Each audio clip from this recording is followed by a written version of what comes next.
Why the Xfinity app is not working properly. Today we will discuss the complete details. Don't skip the video, watch the full video.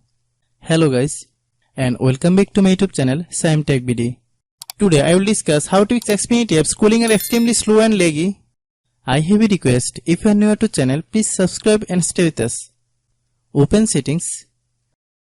Open the date and time settings.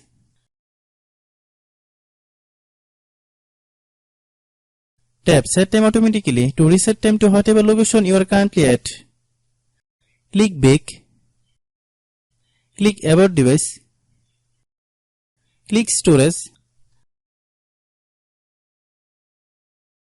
Then click clean up.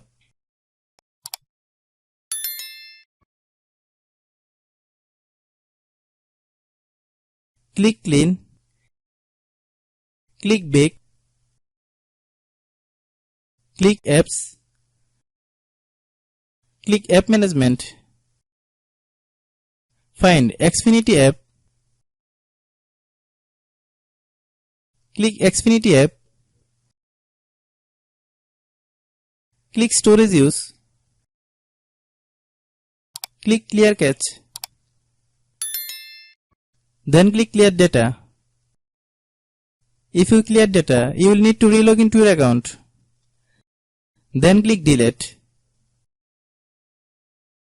Then open Google Play Store. Then search Xfinity app. Click Xfinity app. If you get any update, please update. Hope your issue is resolved. If anyone still has problem, it might be a server problem. Please try again after a while. Hope you understand. I have a request. If you are new to channel, please subscribe and stay with us. By watching my tutorial for more tech videos, you can subscribe.